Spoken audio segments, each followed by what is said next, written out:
9:30, but there's a Regular breakfast pack. at 9:30. If I click on it, nothing happens. If I copy it, I'll let you it share. comes right up. Isn't that weird? But Jeremy has your gifts from the steps thing. Make sure Anyway, you I will listen to call the Finance Committee to order. it. You want the wrap up on steps. And we have a call for a public hearing. It's budget time. So we have a call for the 2018 budget for a public hearing. Commissioner, did you want to fill us in on that? Listen. Well, Madam President, Council, and Mayor, as you know, the 2018 budget is being prepared, and a public hearing is a necessary component of the proposal adoption of the public hearing.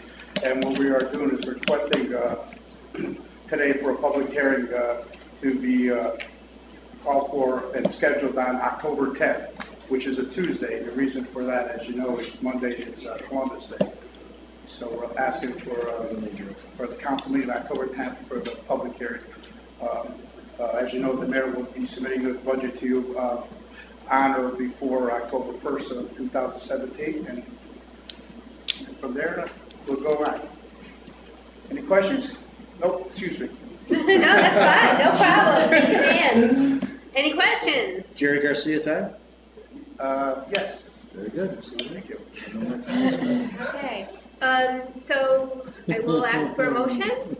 So we'll, Okay. Seconded by Ms. Lucy Wildunas. All those in favor? Aye. Very good. thank you very much. Just because it's an easy place to insert it, I have an addition of a ceremonial resolution for Recovery Month. September is Recovery Month, and there'll be a film playing at Proctor's GE Theater. It's being rented out. It's not a Proctor's event. Called Reversing the Stigma. It's actually hosted by New Directions, and so just to recognize Recovery Month and raise some awareness to the film, I'm asking for a ceremonial resolution. Moved by Ms. Lucy Wildunas, seconded by Mr. Mutaverin. All those in favor? Aye. And only because, well, we can ask for that during CD&P. Anything else to come before finance? Second. Adjourned by Ms. Lucy Wildunas, seconded by Mr. Mutaverin. All those in favor? Aye. We are adjourned. Okay, call to order Health and Recreation, 2 items on the agenda. The first is a ceremonial resolution to the Out of Darkness Suicide Prevention Walk. That will be held this year on September 30th. September 10th through 16th is Suicide Prevention Week. And so I'd like to present a ceremonial resolution to the group that sponsors this walk. That'll be in Central Park this year on the 30th. Any questions? Second. All those in favor? Aye.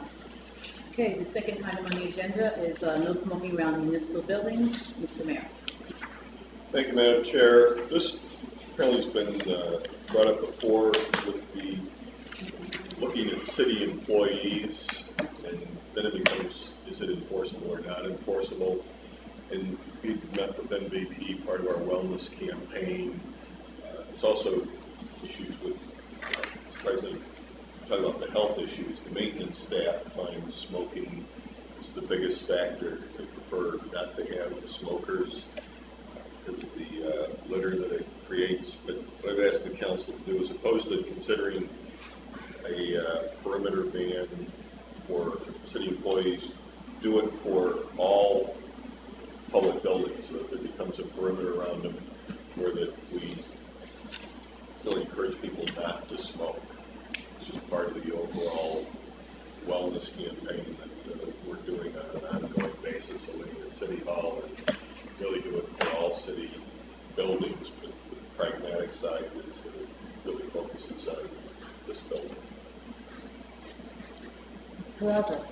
So I'll reiterate the same concerns I had the last time we brought this to the table. And I'll start by saying I would like there to be no smoking anywhere ever. Because, just on vacation, I had people on each side of a patio area where I was sitting smoking, and it really was just awful, to be honest with you. However, that being said, my concern is where are people going to go, right? So now around City Hall, we have businesses.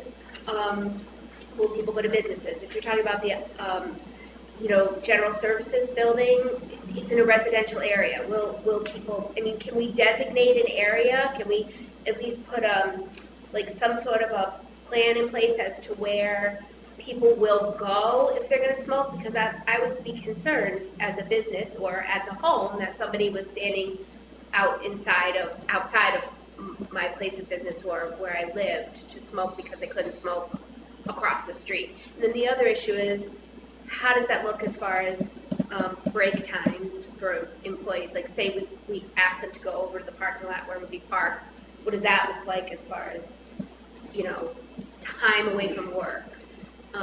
So although I'm not opposed, I still think those are important factors to be considered. I don't mind looking at the option to encouraging people to, or I don't want to encourage people to create problems for adjacent property owners.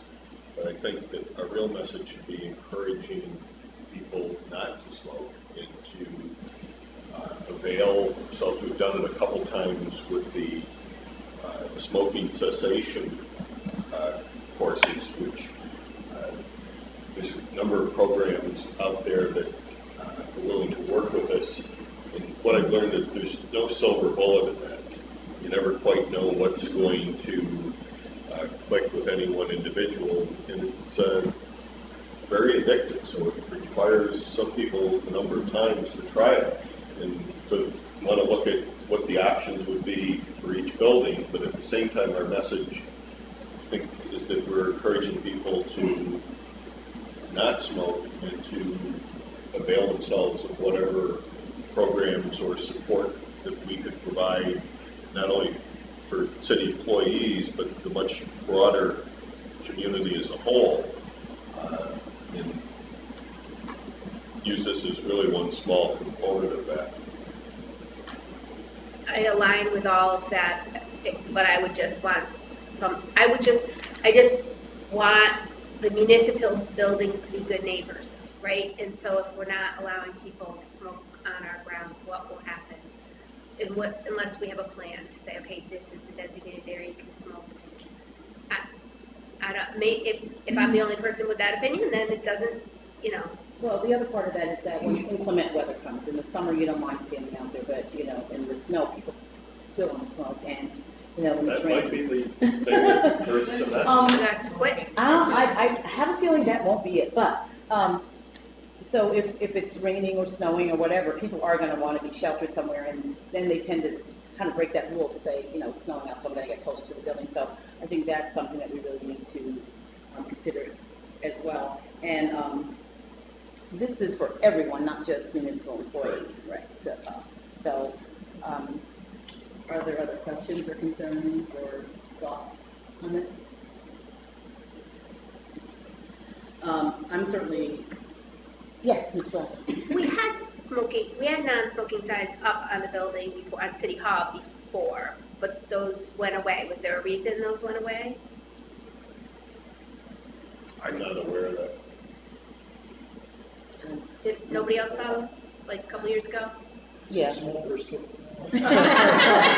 just saying, you did see them, right? Yeah. I didn't know if there was a reason we took them down, whether we felt it wasn't enforceable, or... No, I'm not aware of any reason why they came down. I wouldn't be Okay. surprised if it's what Councilmember Ricky said. Yeah. Okay. So, do we have something written up that you're going to present to us, Mr. Mayor, or are we just looking to do an ordinance, 25 feet, 30 feet? What Look at specific it, is here? Perimeter 50 feet is Well- the one that's been recommended for a wellness program at MVP. Well, just to remind you, when I brought this to the council before, there was draft legislation that was sent out, but it never got out of the committee. Madam Chair, my understanding is that focused on city employees. No, oh no, it was around municipal buildings. We never focused just on the employees, it was around the municipal buildings. So if you want me to pull that up and send it to the clerk, who can send it out to everyone, I can certainly, it's up to them.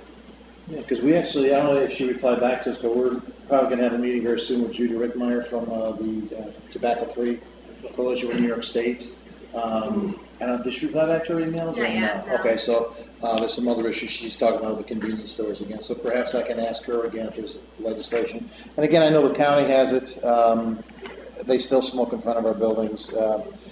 We have the butts containers there that they still don't use. They still throw them on, right into the walkway. So it just, we have it there, but quite honestly, nobody enforces it. Right. I mean, what do? Do you give an employee a ticket? Well- Do you give them a warning? Now, we did with MHA, I believe you were on the board with me at that time, we actually built the gazebos. Right. And I think we talked about this all before, so rehashing what we talked about, you might not have been on council then.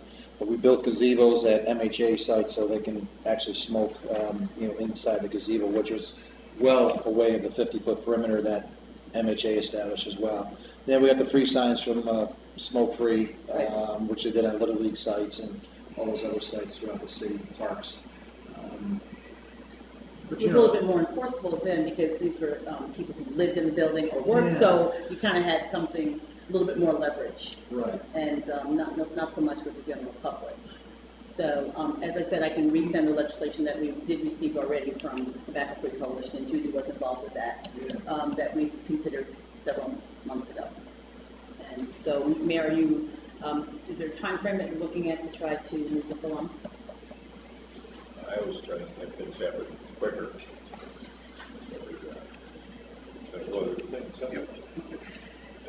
You want to call for a public hearing, and I can send some draft legislation out after you send, You want me to send it back to you, what was sent the first time, so you can take a look at it again? yeah, I know they have model legislation for push on different municipalities, but I'm confident I could have something, definitely by the middle of next week. Well, they wrote some specifics for Schenectady, they did that, and I can send that back to you, and then you Right. can take it from there if you like. Yeah, and they provide the signs for free too. Yep, they will provide Everything's free on that. signs. I think it's important, and again, we did the classes too. We offered the smoke cessation classes, I think, which I think is another important piece. Not just to get them away from the buildings, but actually offer those. They offer the patches, they offer clinics. And This it is did really very just well. one component in the overall wellness scheme. Yeah. So, it's a very important one, but it's just one step in going to make people healthier. Yeah. And again, just one, the school district did it as well, but unfortunately, just like Ms. Brown has said, on the plaza where the high school is, they can't smoke on the ground, so guess what? They're across the street Yeah. where the neighbors are, and there are hundreds of butts all over. And it was employees that were there too, not just students, but there were employees there today as I drove by, smoking. Taking it out. Yeah, You so know? where does that butt go besides the street? So it's kind of sad, so nice follow-up, and I appreciate the mayor's support on this too. I think it's very important, so I'm glad the issue's back on the table. So I can send you legislation, do we want to? I'm sorry, For a Mr. public hearing on this? That'll give us enough time to get the legislation and then we can discuss it. So, yes, I would say so. Okay, motion Second. all those in favor? Okay, so we're gonna call for a public hearing on the smoking around municipal buildings. Is there anything else to come before Health and Recreation? Mr. Clocher? Just one comment, if you have not been down to the Central Park A-Dam, you gotta get down there in the next few days. It is absolutely gone. The renovations that they're doing, Better call the police. well, it's incredible the work that's happening over there. It is gone. It's- I mean, you guys have played, I own part there for many years, but you guys played there, I'm sure. And just to see what they're doing, you really have to get out there and just take a look. And We were here Saturday. Yeah, we were here Saturday. so again, I appreciate the mayor and of course our assemblyman and the state for that. He's trying to convert him from cricket. Just unbelievable, really good Which will be stuff. very easy to do. So excellent. Anything else to come before Health and Recreation? No, we adjourn. Second. All those in favor? Aye. We're adjourned, thank you. All right, I'll call to order the Committee on City Development and Planning. First item up here is the CAPER presentation. Mr. Sir.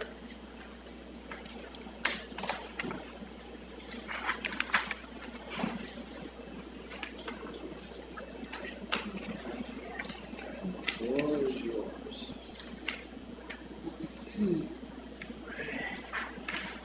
Good evening, Council, President, Mayor. The Department of Development is calling for a public hearing on the 2016 Consolidated Annual Performance and Evaluation Report, known as the CAPER. A public hearing will be held on Monday, September 25th, 2017, in room 110 at City Hall at 7 p.m. Just to give you a little bit of background, the CAPER, 2016 CAPER is a report on the city's annual performance of HUD-funded programs. They are the Community Development Block Grant, known as CDBG, the Emergency Solution Grant, known as ESG, and the Home Investment Partnership Program. The CAPER also includes information on activities undertaken for such funding and the status of such activities during the HUD fiscal year of 2016. A summary of the 2016 CAPER is available on the city website in case there is further information that you would like. I'm gonna go first. You said the public hearing is gonna be Monday, September 25th at 7 PM, but it should be up in room 2 only, correct? Not room 110. I think you said room 110? It says room Did I read that 201 wrong? right here. It says But I right. think you said room 110 is what I'm saying. I had a conversation with the clerk. Good. It got misprinted in the Gazette as room 110, Okay, and they were gonna go with that. I requested that if we could put a sign on the door, which the clerk recommended, directing people up to 209. That would be interested, it would be valuable for the council to hear. We don't actually have to vote for a call for public hearing. It's not a council duty. But I think we should be privy to anyone speaking at the public hearing. So I have asked to have it redirected upstairs to room 209. all right, so that, all right, so wait a second. Okay, so on the 25th, very good. That's our regular council meeting. Yes, All right, all okay? right, so we'll go with that plan. Was that your question, or your? That was Your my comment. comment, yeah. Because I caught that, I was saying, wait a minute, 110 is, Yeah, we're not Chuck, in 110. Okay. Mr. Thorne and I had a conversation before we started the meeting. All right, very good. Any questions on this? Any questions, concerns? So we're gonna be calling for the public hearing, correct? All righty. We need a motion on this? No, We don't. we don't. No, it's not a, Oh, it's it's not a just, council hearing. just a council hearing. Yeah. And we're gonna be calling for the public hearing. All right. I guess I'm sorry. All right, so that's it. So we don't need to vote on anything, right? No. Okay. All right, Stephen, thank you very much, sir. Thank you. Have a good evening. Thank you. And I need a motion to go into executive session with the, is there anything else to come before this committee before we go into executive session? Yes. I'm wondering if there's any update on Porter Street, on having the raccoons trapped and taken out of Porter Street and having it secured. Yes, they successfully trapped 3 raccoons. That was as of last Wednesday. They did trapping for a few days, and the final day they were going to have traps is last Friday, but I did not get an update on if they caught any more on Friday. But they were confident that they had successfully taken care of the issue. And then the city's gonna secure the house? I don't know the answer to that question right now. Because I would assume they'll just come back, right? Because there were 5 of them in the window with the picture that they sent, so. So wait for the traps. We have the right to go in and secure the house, right? Yeah. At that point. So instead of incurring more cost and additional trapping, what do we need to do to make sure the house gets secured? Just send you an email? We'll talk about it? I don't even need an email. I'm still actually getting through my other emails from being out last week, but we'll talk to the mayor and make sure. So I'll shoot you an email and I'll copy the mayor and then we'll know where we are. I'll give you an update as soon as I have it. Great, Should be in the next day or 2. great. Thank you so much. All right, very good, Ms. Porter, you Yeah, have a just a question? couple of things, and they probably should go into executive session. I had some questions about property sale at 921 Stanley Street, and also the incident that happened at Hewlett Mountain today. Is that executive session? Is Uh, that executive session? Well, the police are involved, and there's still ongoing police Investigation. investigation. I beg your All right. pardon? Okay, anything else to become in this portion? On something like the Porter Street problem, that came to my attention, I thought that Paula found about it today, and I don't know if he said he was going to speak to you. One Shelby Camp Avenue is where Torrington Avenue meets Shelby Camp, that's a pigeon house. I mean, it's wide open, the house, it looks like from what I can see. But there's pigeons, when I went by there, in the attic, some of the neighbors are complaining because of the health problems with it. But I saw there was also open windows on the side of the building. It isn't just the upstairs, because Paul was mentioning we can't send the guy up there to secure the window. Who does it? I mean, we just leave the property the way it is, and somebody's got to do something with it. We can't just throw up our hands and say we can't do anything with it. So I don't know where this is going to go, but I know it's not the only property like that, but we have to start addressing these, like down on Front Street, Yes, you know. Thursday, yeah. Yeah, there's some real issues down there. And that's close by the casino, and I went down there, Mr. Crozier went down there, where that martial arts, thing was going on 2 years ago, but there's a building next to that. The roof's caved in, but I think there's squatters in there. So I don't know, you know, people are getting frustrated, and they don't know who to contact and what to do, and I know work orders at least were written up to clean up the lots, because the lots are a mess, they're really bad. If anybody just walks through there, I don't think they want to come back the way it looks, so I think we have to start addressing these problems somehow. I don't know legally, I'm not sure what the thing with one shelter cam is, but if you can look into that, Mr. Pellet, and see. I don't know who owns it, who doesn't own it, I don't think we own it. I don't think it's number one shelter cam Avenue, and that's pretty much a mess, so. Look into it and see what we can do. Then we have to get the pigeons, I think, on that one. Maybe they can live with the raccoons. We can Put them get together.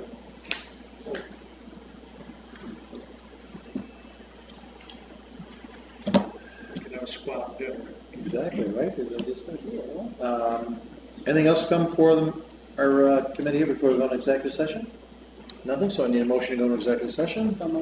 Ms. Porterfield, Mr. Bonavera, all in favor, say aye. Thank you, we're going into executive session. You got to stay here a while, Paul. A little longer than usual. He picks the longest meeting he comes to. Number two.